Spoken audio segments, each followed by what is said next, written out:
In Islamic philosophy, one of the most important and heated debates circled around the concept of mahiyya.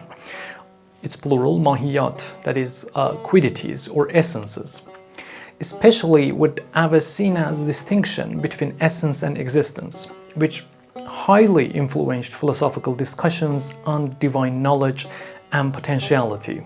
But this discussion was mostly philosophical. Then Ibn Arabi, the pillar of Sufism, came and he systematized this discussion, labeling these realities as what is today called fixed entities. In Arabic, al-aʿyān al-thabita. The fixed entities are central to Ibn Arabi's cosmology and ontology, particularly to his revolutionary doctrine of Wahdat al-wujūd, that is, the oneness of being or unity of existence, a doctrine echoed in his two famous works, Futuhat al-Makkiyya and Fusus al-Hikam. What are fixed entities? What role do they play in Ibn Arabi's metaphysics? Let's analyze these questions.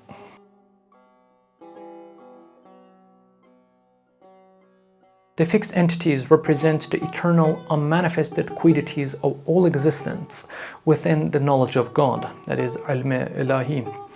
These entities are fixed because they exist eternally and unchangingly in the world of God's knowledge, as potentialities, never ever acquiring independent existence outside God's knowledge. What are the key characteristics of fixed entities? The fixed entities do not have real existence, that is wujud, but only a kind of potential existence within the divine knowledge. Secondly, they are unchanging because they represent the divine knowledge of all possible beings, which is perfect and timeless. Their very potentiality stems from God's knowledge and Tajalli, that is, God's self-disclosure. Without God, they would not even exist as possibilities. Lastly, the fixed entities are the templates God uses to manifest creation. However, they themselves remain unmanifest.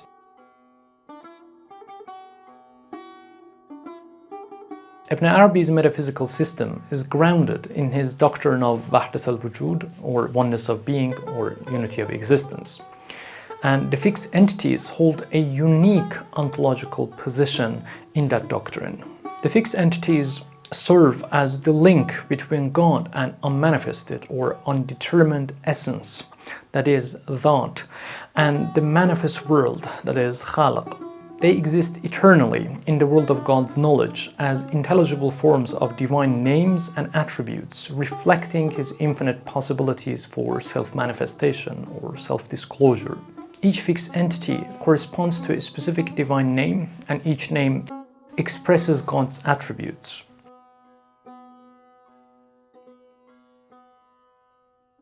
The fixed entities function as intermediaries in the creative process.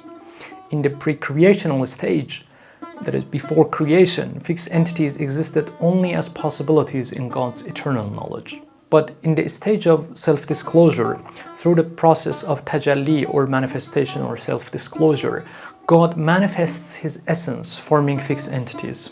Let us examine this a step further because it is fundamental in understanding the topic at hand. In Ibn Arabi's metaphysics, immutable entities, or al-aʿyān al-thabita, are intelligible forms that arise from the undetermined essence of God becoming determined. And by becoming determined, I mean becoming entified, becoming thingish. The divine essence's undetermined aspect is the stage of absolute existence or absolute oneness, that is, hadiyya, in which there is no differentiation and distinction and which cannot be named and thus limited. That is why in the Arabic language it is referred to with the pronoun hu, that is he, which does not accompany any determination. And the determination that the pronoun brings here is only because of the limitation of the language. There's nothing to refer to this essence with.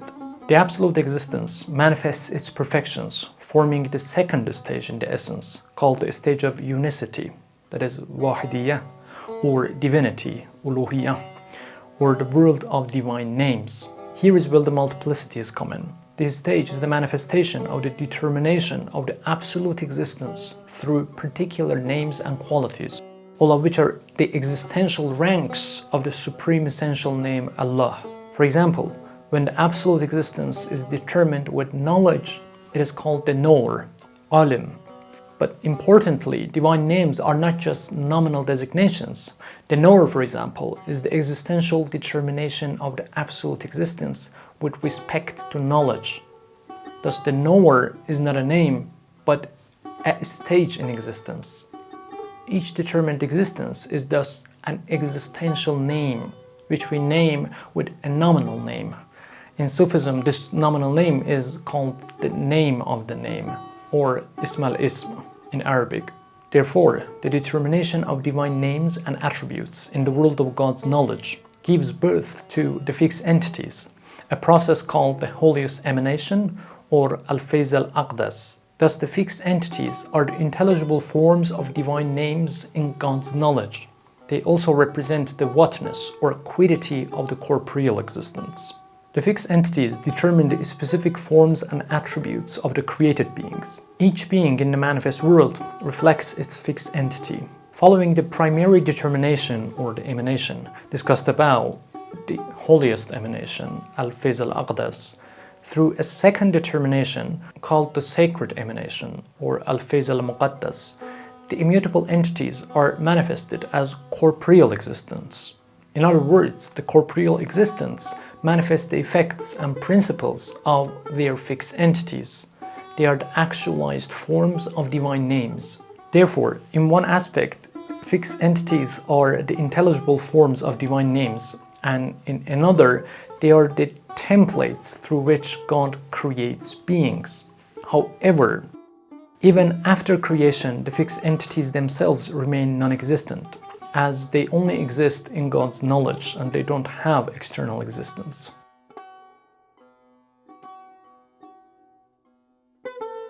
The concept of fixed entities reinforces the idea that the whole creation is unified.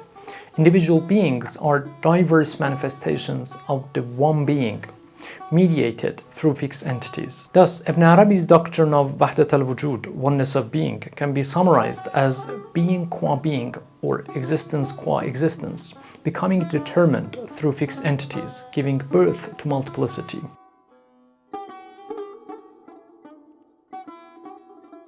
Ibn Arabi's theory of the fixed entities has far-reaching implications for metaphysics, theology, and mysticism. It has implications concerning God's self-knowledge. Fixed entities reflect God's infinite capacity for self-knowledge and self-disclosure, self-expression. This theory also has implications on the role of the Sufi.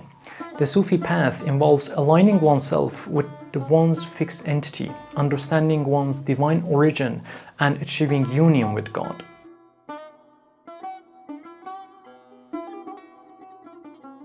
Ibn Arabi's theory of the fixed entities is the cornerstone of his metaphysical vision, bridging the gap between God and creation. It provides a framework for understanding existence, the divine knowledge, and the created beings in the cosmos. Through this concept, Ibn Arabi offers profound insight into the interconnectedness of all things and the ultimate unity of all being.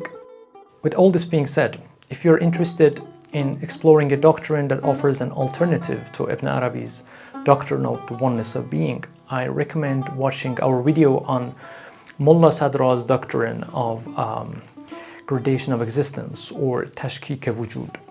Thanks for watching. See you next time.